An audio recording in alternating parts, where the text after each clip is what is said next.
Hi guys, welcome to Unknown Audio. So today we're going to be taking a look at Logic Pro's hidden plugins. That's right, we're going to be taking a dive into Logic's secret stash. Let's take a look.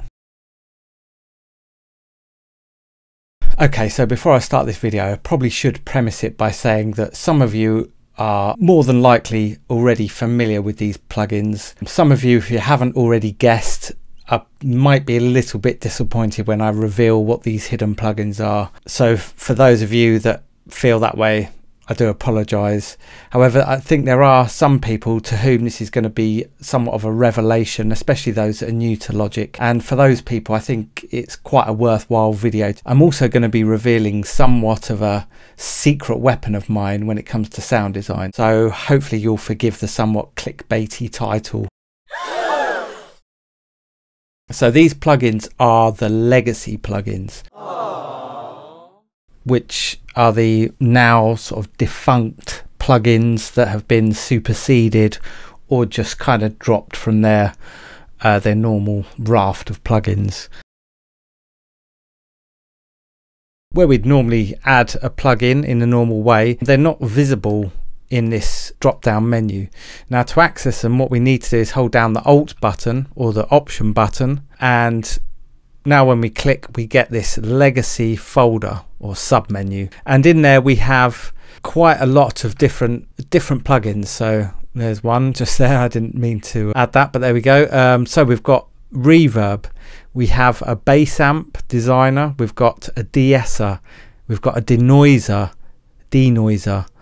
we've got EQ, we've got a lot of different EQs, we've got another reverb, we've got a groove shifter, we've got a guitar amp pro, another reverb, platinum this time, silver compressor, we've got a silver gate and a speech enhancer. Do I make use of all of these plugins? Not really. A lot of these have, as I say, been superseded, so there is a more modern, much slicker, probably better sounding version of these plugins, particularly in the case of Logic's channel EQ with the left, right, mid-side options, the analyzer, etc. Reverbs, it's always useful to have reverbs. Now admittedly these legacy versions aren't the most pristine, lush sounding of reverbs, but that's not always what we want. Sometimes we need a contrast to those kind of more lush sounds. One plugin that I do make quite a bit of use of is this Guitar Amp Pro. Now the reason I like using this is predominantly for the spring reverb. So if we turn this on,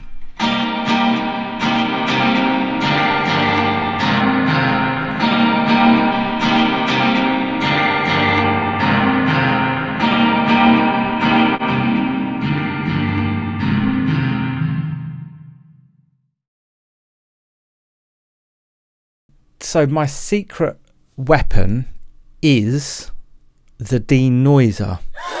Now this is something which I don't use it as a denoiser. This is not really a plugin to be used as a way to reduce noise, in my opinion. However, in terms of sound design, I think it can introduce some very interesting artifacts, which I will sort of try and demonstrate now.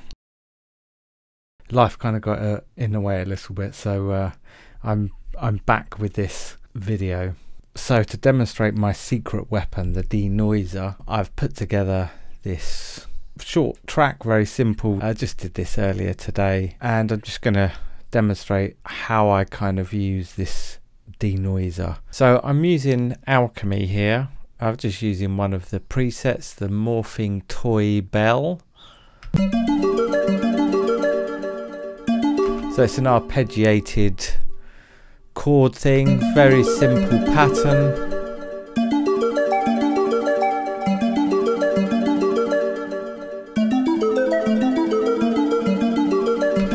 So that's just a very simple pattern that sort of repeats around. Now when we use the denoiser, the settings are fairly simple. We can set the threshold at which this sort of is active. We have a reduce function to bring back some of the original signal. we can select the different noise type, and then we have these sort of smoothing options, but they're quite subtle for the kind of effects that I'm going for. Let me just bypass this and I'll turn this on, and hopefully you'll kind of hear what's going on.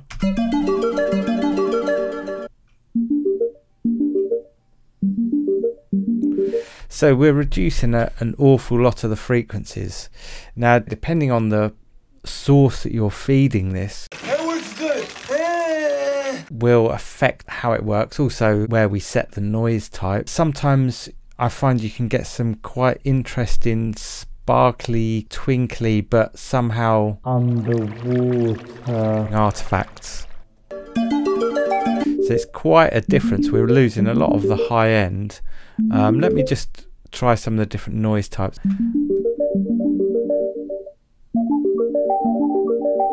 So if I bring this down a little bit, can you hear how we're starting to get a little bit more of the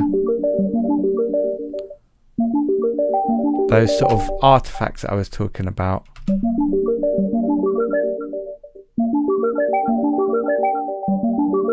I quite like using it in this way, where we actually deliberately sort of overdo it and get these interesting artifacts. So now if I add something like some OTT on top, we could, if we wanted to, we could really boost this high end.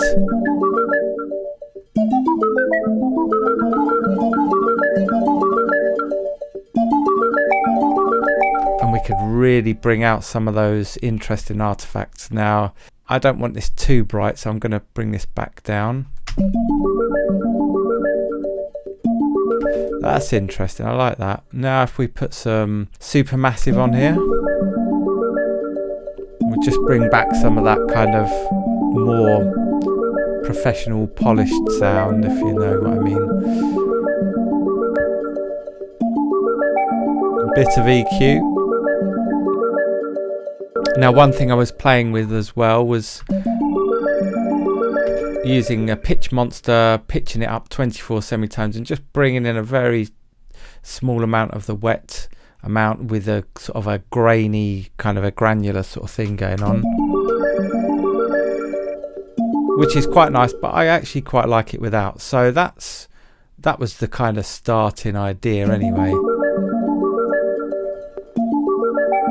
Now I also introduced a drum loop, one of the drum loops from my sample pack, Cyclic. If you want to go and check that out, there's a free sort of light version. This is the loop. I also used a denoiser on the actual drum beat, so that kind of does that to the sound. We could probably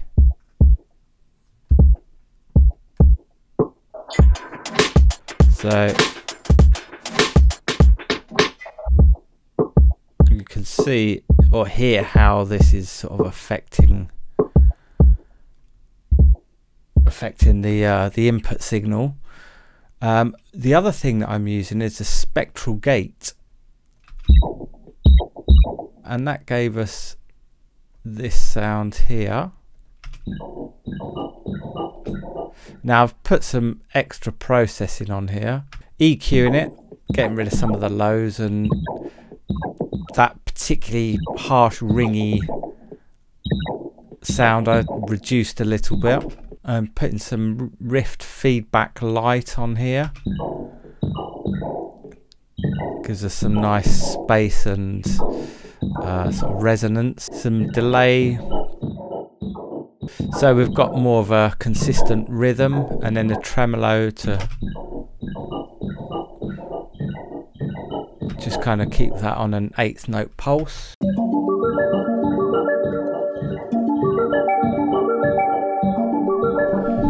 Bit of an unusual kind of sound. We've got this sound.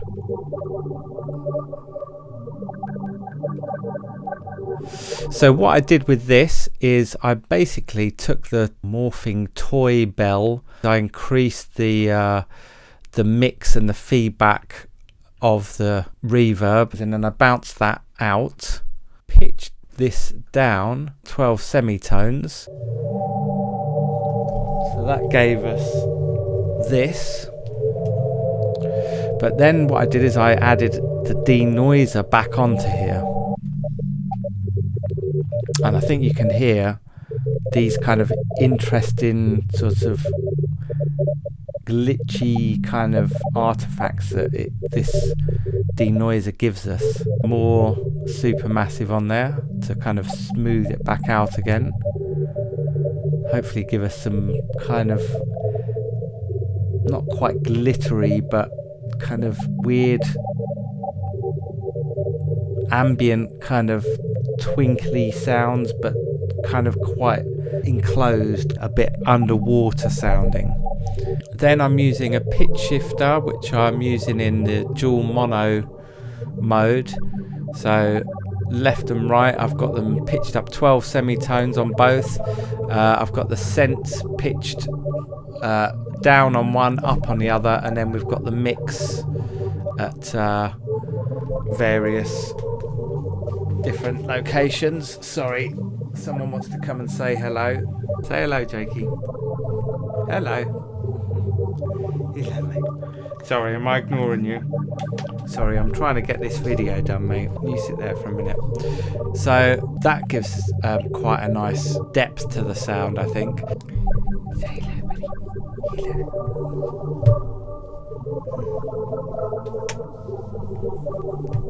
Alright, I'll give you some fussing in a minute, mate.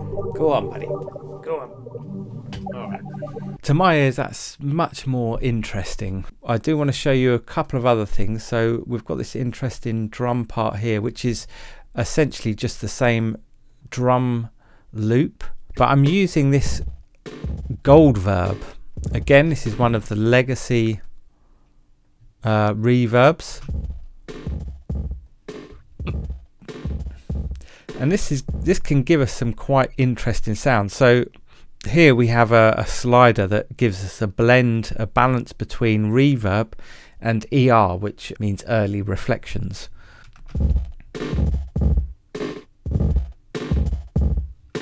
So, and here I've got the pre-delay set at 54 milliseconds, the initial reverb delay at 94 milliseconds. We've got the room shape at 5. And we can get some, if I put this up to full wet mix for a second. Ooh.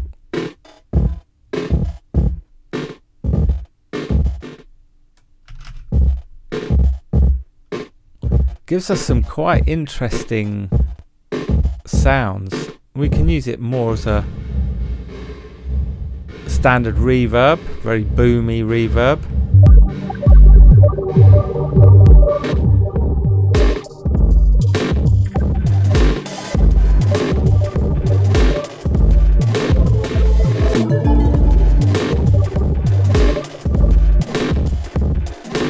That's quite an interesting sound. It's kind of sounds almost distorted.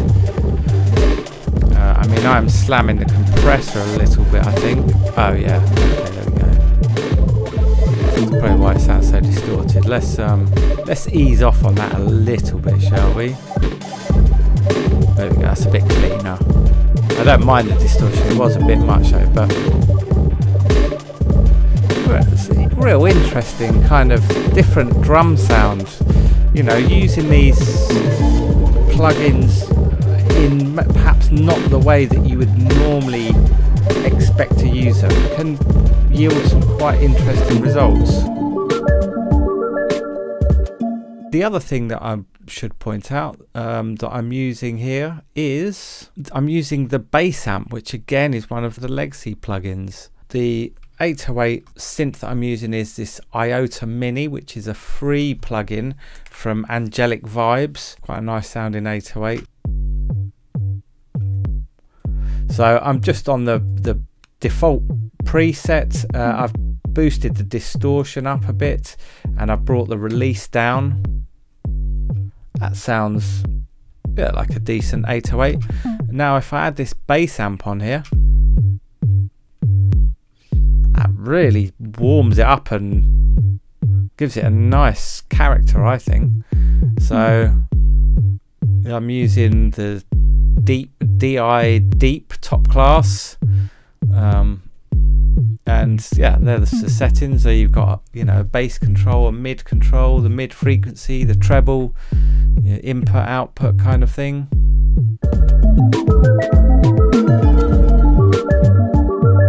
So there we go. That is some of Logic's hidden plugins and my secret weapons to sound design and how I go about using them.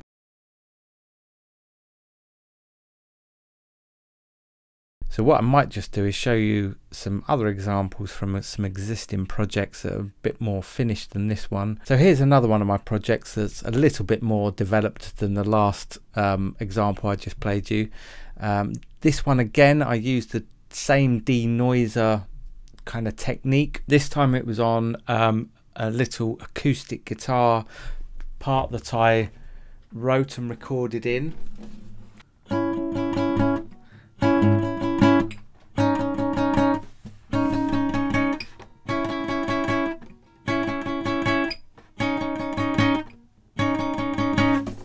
So that was the part, very simple. Let me play you a bit of this track as it is, without the vocals. The vocals are still a work in progress.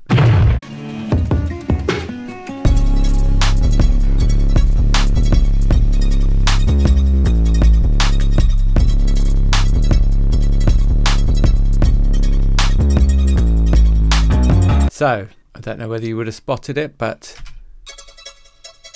this is that acoustic guitar part that I recorded in.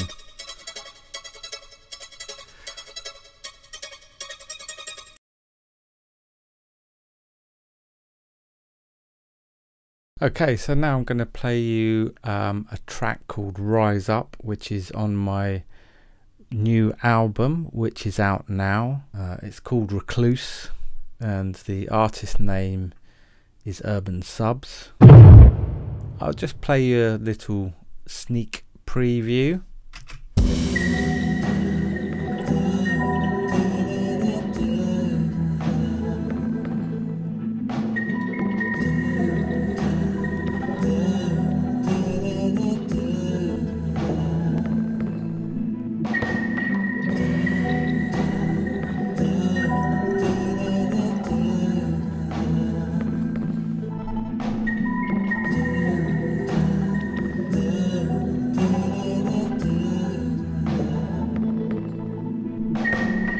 Let me just solo these guitar parts. Hopefully after the demonstration I just gave you, you'll probably hear this effect of the denoiser which I used on these guitars, which I think gives it a real sort of strange otherworldly quality that you wouldn't get from just a reverb and delay and all the rest of it. It's a way of adding something a little bit unusual, a little bit unique.